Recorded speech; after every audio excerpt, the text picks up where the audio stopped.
Hello বন্ধুরা, দীর্ঘ একটি বিরতির পর আজ নতুন করে আপনাদের সামনে নতুন আরেকটি ভিডিও নিয়ে হাজির হলাম। এখন আদা রোপণ করার ভরা মৌসুম, তাই চিন্তা করছি এবার 400 বস্তা আদা রোপণ করব।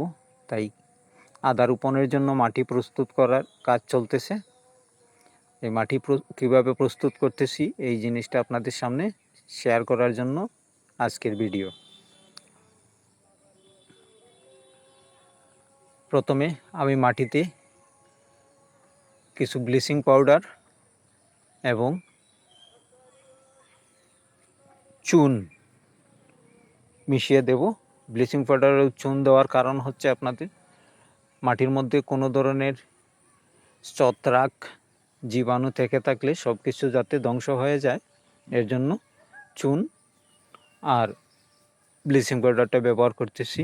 বাজারে অনেকগুলো ট্রাইকোডার্মা বা অনেক মেডিসিনই পাওয়া যায়, আমি ওগুলোতে না যাইয়ে আমি চুন এবং ব্লিচিং পাউডারটাই ব্যবহার করতেছি।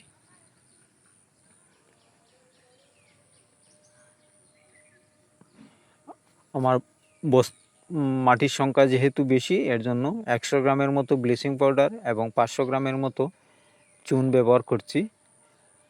আমি এই জিনিসটা অল্প পরিমাণে দিছি, কারণ ওই জিনিস দুইটাই অনেক ক্ষারযুক্ত, যাতে আমার পরবর্তীতে কোনো সমস্যা না হয়, একদম এর জন্য অল্প করে ব্যবহার করেছি।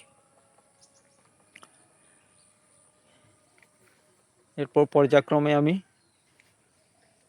এর মধ্যে ছাই এবং গোবর দিয়ে দেব, এবং ছাই এবং গোবর মিলিয়ে দুইটা একদম 50 কেজির মতো দিয়ে দিয়েছি। এরপর জৈব সার 80 কেজির মতো জৈব সার ব্যবহার করেছি।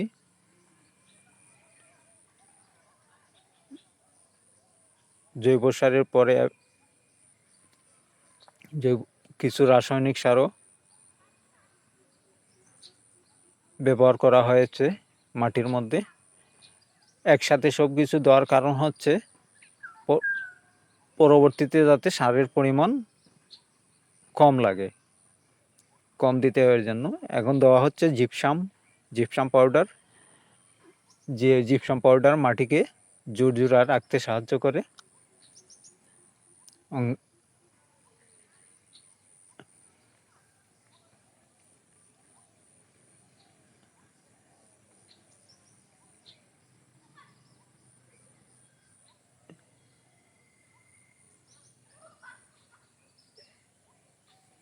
আরেকটা আপনাদের সামনে শেয়ার করা হয়নি, আমি হাফ কেজির মতো হিউমিক অ্যাসিডটাও ব্যবহার করেছি এই মাটির মধ্যে। আমার হিউমিক অ্যাসিডটা আগেই মিশ্রণ করা ছিল, এর জন্য আপনাদের সামনে শেয়ার করতে পারি নাই। এরপরে দিচ্ছি টিএসপি 15 কেজির মতো টিএসপি। এরপরে এমওপি দেওয়া হয়েছে 15 কেজির মতো।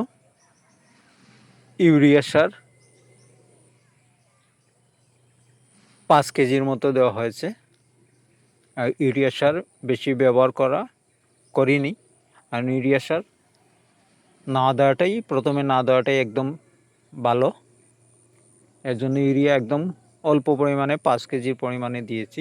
আমার মাটির পরিমাণটা বেশি, যেহেতু 400 বস্তা আদা করব। 400 বস্তার জন্য সারগুলো পর্যাপ্ত না। পরবর্তীতে যদি প্রয়োজন মনে করি আরও কিছু সার ব্যবহার করব, যেটা আপনাদের সামনে শেয়ার করার চেষ্টা করব। এই সারগুলো দেওয়ার পর ম্যাগনেসিয়াম সালফার 1 কেজির মতো দেওয়া হয়েছে। এরপরে জিঙ্ক দেওয়া হয়েছে 1 কেজি, বোরন দেওয়া হয়েছে 1 কেজি। বাজারে বিভিন্ন ধরনের ম্যাগনেসিয়াম সালফার বিভিন্ন কোম্পানির জিঙ্ক এবং বোরন পাওয়া যায়, যে কোনোটাই ব্যবহার করতে পারবেন আপনারা যদি বস্তায় আদা রোপণ করতে চান বা মাটিতেই করতে চান। আমি স্কোয়ার কোম্পানিরগুলো ব্যবহার করেছি। সবগুলো আমার স্কোয়ার কোম্পানির।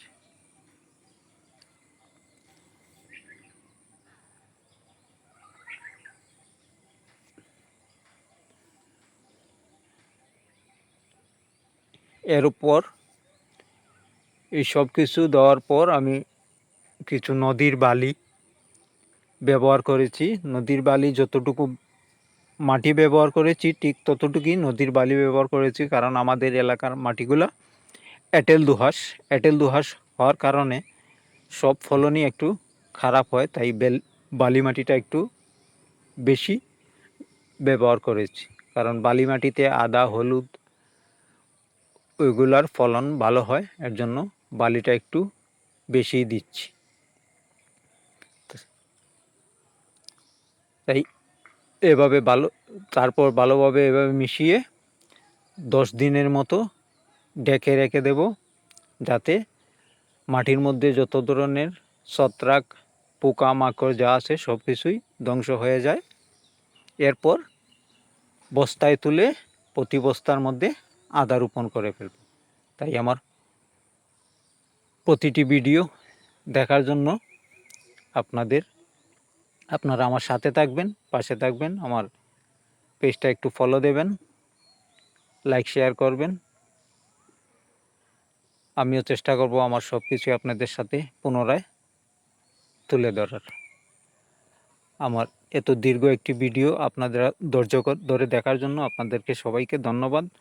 সবাই ভালো থাকবেন, সুস্থ থাকবেন, আমার জন্য দোয়া করবেন। ধন্যবাদ সবাইকে।